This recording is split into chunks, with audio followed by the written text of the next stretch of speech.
The rain hammered against the Packard's roof, a relentless percussion that mirrored the pounding in Elias's chest. Silas gripped the wheel, his knuckles white against the worn leather.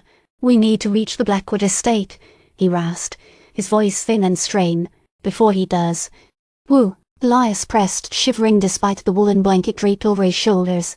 The events of the past few hours felt like a fever dream. The caretaker's sudden appearance, the frantic escape from the diner, the chilling revelation of Alistair Blackwood's twisted legacy. "The caretaker," Silas replied, his gaze fixed on the rain-slicked road. "He believes he can restore the harmony. And he believes **** are the key." Elias stared out the window, the blur of trees and fields swirling into a vortex of fear. He felt different. A subtle rawness pulsed beneath his skin, a vibration that resonated with the distant echoes of the harmony. He remembered the fragmented woman's desperate plea, her facing form flickering like a dying flame. "You have the power. Disrupt the signal. Save us." The Blackwood Estate loomed out of the darkness, a gothic monstrosity of decaying stone and overgrown ivy. Lightning flash, illuminating the mansion's skeletal silhouette against the stormy sky.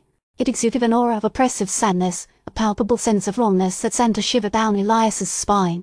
Silas parked the Packard near the conservatory, its glass panes darkened and grimy. The air hung thick with the scent of damp earth, then decaying leaves. "The chamber's beneath the conservatory," Silas said, his voice low. "He's likely already there." They moved through the overgrown grounds, the rain plastering their clothes to their bodies. The conservatory loomed ahead, a fragile bubble of glass and decay. Silas produced a tarnished silver key and unlocked the heavy doors. Inside, the air was stagnant and thick with the smell of mildew. Twisted vines choked the plants, obscuring the once beautiful foliage. A narrow, hidden passage led downward, carved with unsettling patterns that seemed to writhe in the dim light. "Be careful," Silas warned, his hand resting on the revolver tucked into his coat pocket. They descended into the passage, the darkness swallowing them whole. The air grew colder, the silence broken only by the drip, drip, drip of water. At the bottom of the passage, they found themselves in a circular chamber. The room was filled with strange artifacts, ancient tomes bound in human skin, bizarre contraptions of brass and glass, unsettling portraits of men and women with vacant eyes. The caretaker stood in the center of the chamber, bathed in the eerie glow of a single lamp. He held the shattered remnants of the music box, its fragments shimmering with an unnatural light. "You cannot stop what is inevitable," he said, his voice smooth and cold. "The harmony will be restored. It is the next stage of evolution." "What have you done to these people?" Silas demanded, his hand tightening on his revolver. "I have freed them," the caretaker replied, his eyes gleaming with fanaticism, "from the limitations of their mortal existence." Suddenly Elias felt a surge of energy course through his body. He understood, with a clarity that defied logic, that the wrongness he felt was not merely a consequence of the harmony's influence, but a key to disrupting it.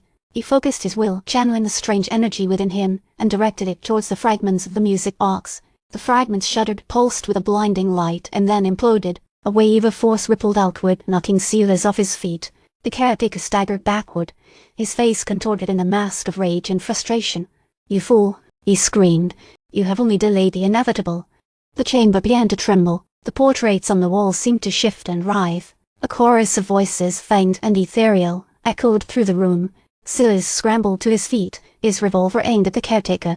"It's not over," he said, his voice trembling. "It will never be over." Elias felt the wrongness within him recede, replaced by a chilling certainty.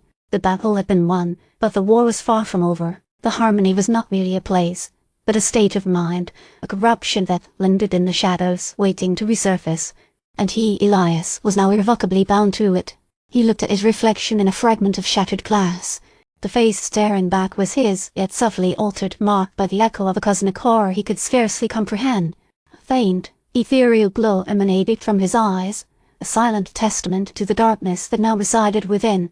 He knew, with a dread that settled deep in his bones, that he would be forever haunted by the echoes of the harmony, forever caught between the world of the living and the realm of the lost.